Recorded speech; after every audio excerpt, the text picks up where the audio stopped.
Film chamber ఎన్నికలు జరగబోతున్నాయి. బడా నిర్మాతలు వర్సెస్ చిన్న నిర్మాతలుగా ఈ ఎన్నికలు జరగబోతున్నాయి అంటున్నారు తెలుగు ఫిలిం ఛాంబర్ సంబంధించిన నిర్మాతలు. ప్రోగ్రెసివ్ ప్యానెల్, మన ప్యానెల్ మధ్య తీవ్రమైన పోటీ నెలకొంది. ప్రోగ్రెసివ్ ప్యానెల్లో అల్లు అరవింద్, సురేష్ బాబు, దిల్ రాజు, ఇక మన ప్యానెల్లో నట్టి కుమార్, సి కళ్యాణ్, ప్రసన్న కుమార్ వీళ్ళంతా ఉన్నారు. ఇక ఛాంబర్లో studio producers, exhibitors and distributors సెక్టార్లో ఉన్నాయి.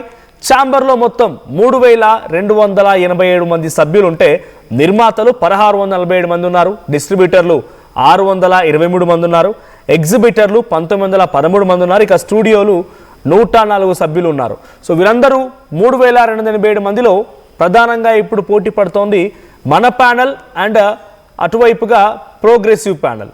సో ఈ రెండు ప్యానెల్లు పోటీ పడుతూ ఉన్నాయి. ఇక మన ప్యానెల్లో చిన్న తరహా ఉన్నటువంటి నిర్మాతలు ఉన్నారు. ఇక ప్రోగ్రెసివ్ ప్యానెల్లో చాలా కోటాను కోట్ల రూపాయలు, 100 కోట్లు, 50 కోట్లు ఈ రకంగా ప్రొడ్యూస్ చేసిన ప్రొడ్యూసర్లు కూడా ఉన్నారు. సో మీరు చూస్తున్నారు ఆర్టీవీ స్క్రీన్ పైన. సో 20వ తేదీన ఎన్నికలు జరగబోతున్నాయి. సో మన ప్యానెల్ అండ్ ప్రోగ్రెసివ్ ప్యానెల్కి సంబంధించినటువంటి నిర్మాతలు పోటీ పడుతున్నట్టు తెలుస్తుంది. ఆర్టీవీతో ఎక్స్క్లూజివ్గా ఇటు ప్రోగ్రెసివ్ ప్యానెల్కి సంబంధించినటువంటి వారితో పోటీ పడుతున్నాము అనేటువంటి విషయాన్ని చెప్తూ చిన్న తరహా నిర్మాతలు, అటు మన ప్యానెల్ నిర్మాతలు నట్టి కుమార్ అండ్ అశోక్ కుమార్ మాట్లాడుకొచ్చారు. వారు ఏం మాట్లాడారో చూద్దాం. రెండు రాష్ట్రాలు డెవలప్ అవ్వాలా, విశాఖపట్నం స్టూడియో కట్టాలా, అలాగే రాజమండ్రి స్టూడియో కట్టాలా, మాకు అమరావతి స్టూడియో కట్టాలా, అలాగే మాకు తిరుపతి స్టూడియో కట్టాలి. ఏమంటున్నాం అంటే మా request and chamber to request ఏంటంటే గవర్నమెంట్ స్టూడియో కట్టించాలా, గవర్నమెంట్ స్టూడియోలు ఉండాలా. ఎందుకంటే ప్రైవేట్ స్టూడియోలు కాదు, గవర్నమెంట్ స్టూడియో ఇంత రేటు పెట్టి గవర్నమెంట్ స్టూడియోలు ఉండాలా.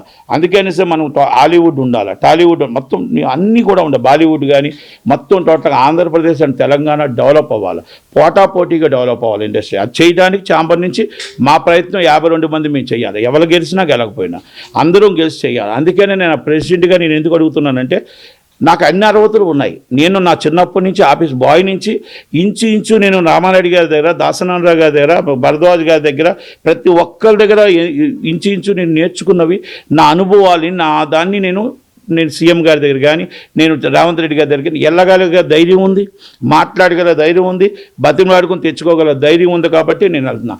సురేష్ బాబు గారిలా ఫోన్ ఎత్తకుండా ఉండను, అలాగే దిల్ రాజు గారిలా మాట ఇచ్చి మాట తప్పను. కనుక మాట ఇచ్చాను, ఆయన మాట తప్పాడు, నేను మాట ఇచ్చి మాట తప్పను, మాట మీదే ఉంటాను. మాట మీద ఉంటాను, పదవి ముఖ్యం కాదు, మాట ముఖ్యం. కనుక అర్ధరాత్రి అయినా ఫోన్ ఎత్తుతాను, మాట్లాడు. సో ఇక్కడ ఏంటంటే 2 గ్రూపులు ఉంటాయి, న్యాచురల్గా ఉంటాయి, 2 కాదు 3 ఉండొచ్చు, వాళ్ళ వర్షన్స్ వీళ్ళ వర్షన్స్. కానీ నేను ఒకటే చెప్పేది, ఎవరైనా సరే కంపల్సరీగా మన సిస్టమ్స్ని బ్రేక్ చేయకూడదు. స్ట్రాంగ్ బాడీ ఇక్కడ ఉంటే మనం నెగోసియేషన్స్కి కానీ దేనికైనా కానీ ఉపయోగపడుతుంది. ఎక్కడికైనా వెళ్ళాలన్నా కూడా, ఆఫీసులు కలవాలన్నా, ఇప్పుడు మనం వెళ్తాం, అందరూ ప్రొడ్యూసర్లే, అందరికీ ఈక్వల్ రైట్సే ఉంటాయి కాదన్నాను. కానీ ఎవరినైనా కలవాలన్నప్పుడు ఎవరున్నారు అవి కూడా చూస్తూ ఉంటారు. వీటిని దృష్టిలో పెట్టుకొని ప్రతి ఒక్కరు కూడా కంపల్సరీగా రేపు 28వ తారీఖు జరగబోయే ఎలక్షన్స్కి ప్రతి ఒక్కరు రండి. మాకేముంది సినిమాలు, నేను నిన్న 80 మందితో మాట్లాడాను లాస్ట్ 2 yearsలో అయిన ప్రొడ్యూసర్స్. వాళ్ళు మాట అన్నారు, ఏమండి మీరు ఇవాళ ఇది కావాలని ఓటు కావాలని అడుగుతున్నారు, మేము 2 ఏళ్ళ నుంచి మా దగ్గర ఫీజు కట్టించుకున్నారు, ఇది చేశారు, మీరు సినిమా చేసిన తర్వాత ఎక్కడమ్మాలో తెలియదు, మాకు ఏ ప్లాట్ఫామ్ లేదన్నాడు. నిజంగా అరగంట మాట్లాడాడు, నిజంగా కరెక్టే. నేను అన్నాను, మేము సినిమా ఎవరైనా బలవంతంగా తీయమని అన్నారా? మీరు తెలుసుకోవాలి కదండి ప్లాట్ఫామ్ ఎవరి దగ్గర ఎక్కడ ఉందని, తెలియకపోతే ఇదే కదండి. అవునండి కరెక్టేనండి అన్నారు. సో ఇవన్నీ అవగాహన చేసుకొని మనం ఇది మంచి ఫ్యూచర్. ఎందుకంటే ఎంటర్టైన్మెంట్ అనేది ఇప్పుడు చాలా ఎంటర్టైన్మెంట్స్ వచ్చింది. వన్ ఆఫ్ ది ఎంటర్టైన్మెంట్ నుంచి ఓన్లీ ఎంటర్టైన్మెంట్ నుంచి వన్ ఆఫ్ ది ఎంటర్టైన్మెంట్లోకి వచ్చింది. కాబట్టి మనం కూడా దానికి తగ్గట్టు గేడప్ అవ్వాలి. ఎలక్షన్స్లో ప్రతి ఒక్కరు పార్టిసిపేట్ చేయండి. మీ సజెషన్స్ కానీ whatever it maybe, general body meeting హాజరవ్వండి. ఎవరు రారు జనరల్గా కూడా, వచ్చి మీటింగ్ హాజరై మీకు ఏం కావాలనేది ఒక అవగాహనతో మాట్లాడాలి సార్. ఏదో మనం ఇక్కడ ఇది వచ్చి కాస్ట్లీ ఎఫ్ఐఆర్ ఉన్నది, దీన్ని జస్ట్ నా రూల్స్ నా పద్ధతులు అంటే కాదు. మనం ఆడియన్స్ పల్స్ పట్టుకోగలిగితే మనం సినిమా హిట్ తీస్తాం, ఆడియన్స్ పల్స్ పట్టుకోలేకపోతే డౌన్. ఇక్కడ చిన్న పెద్ద లేదండి. సినిమా హిట్ అయితే పెద్ద, సినిమా ఫ్లాప్ అయితే పెద్ద హీరో అయినా, పెద్ద ప్రొడక్షన్ హౌస్ అయినా స్మాలే. అది దృష్టిలో పెట్టుకొని ఎవరు ఉంటే బాగుంటుందని మీరు అందరూ కూడా చూసి ఆలోచన చేసి, ఎవరో ప్యానల్ మేము వచ్చామని ఇవ్వండి అంటే వాళ్ళు వచ్చారు ఇవ్వమంటే అలా కాదు.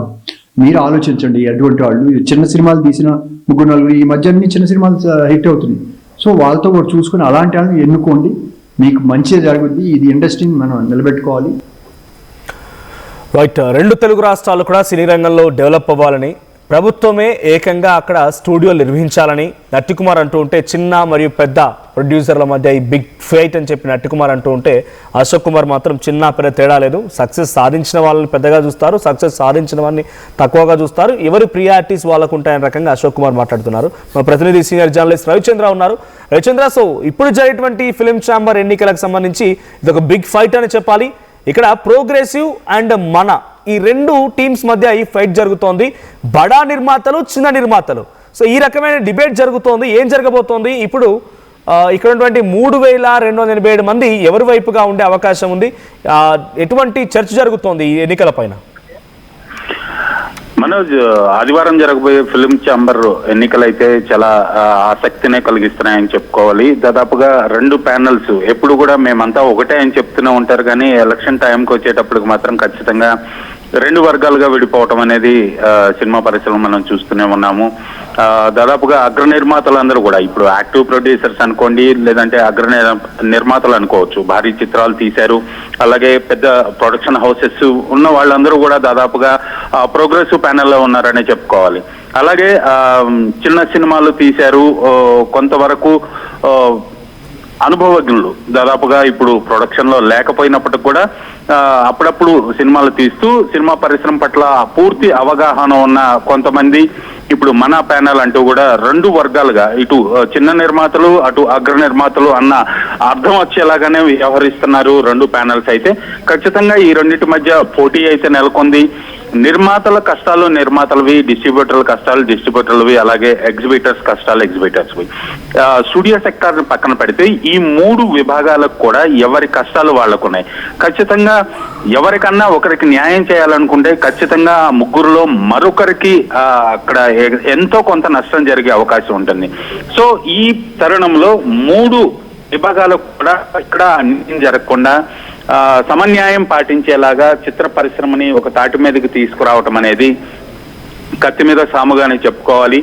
ఎన్నో సంవత్సరాలుగా చిత్ర పరిశ్రమలో ఫిలిం ఛాంబర్ కి నాయకులుగా ఉన్నారు.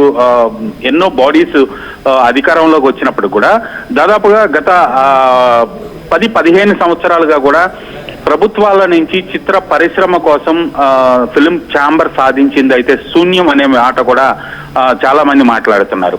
అంటే ఒక టికెట్ రేట్లు పెంచుకోవటం తప్పించి ప్రభుత్వం నుంచి చిత్ర పరిశ్రమకు సానుకూలంగా ఏదన్నా ఫేవర్ జరిగిందా, ఫేవర్ సాధించారా ఫిలిం ఛాంబర్ నాయకులు అంటే లేదని చాలా మంది మాట్లాడుతున్నారు. అలాగే చాలా చిన్న సినిమాలు కూడా ఇబ్బంది పడుతున్నాయి, థియేటర్స్ దొరకట్లేదు, థియేటర్స్ అన్ని కూడా కొంతమంది గుత్తాధిపత్యంలోకి వెళ్ళిపోయాయి.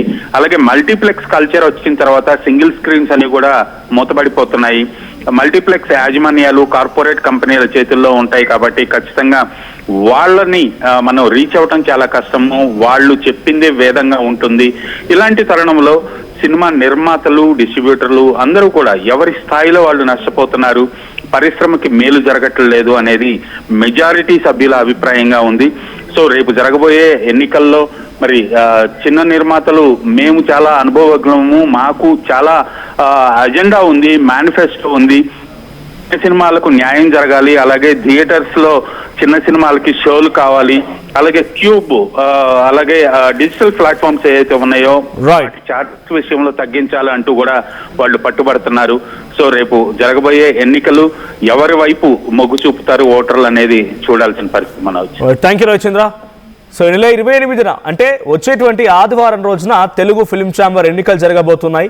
ప్రోగ్రెసివ్ ప్యానల్ అండ్ మన ప్యానల్ మధ్య బడా మరియు చిన్న నిర్మాత, అంటే వాళ్ళంతా కూడా చాలా పెద్ద పెద్ద సినిమాలు తీసిన వారే, పెద్ద పెద్ద యాక్టర్స్తో నటించిన వారే, లేకుంటే వాళ్ళు కూడా వాళ్ళతో సినిమాలు తీయించుకున్న వారే. కానీ ఇక్కడ చిన్న మరియు బడా నిర్మాత అనేటువంటి ఈ వ్యత్యాసం గల ప్రధాన కారణం పెట్టుబడి, at the same time success rate అనేది ఒక చర్చ జరుగుతోంది.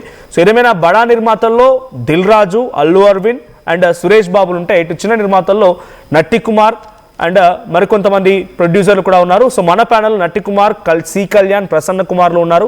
సో మొత్తంగా ఛాంబర్, స్టూడియో, ప్రొడ్యూసర్స్, ఎగ్జిబిటర్స్ మొత్తం కలిపి 3287 మంది సభ్యులు ఉన్నారు.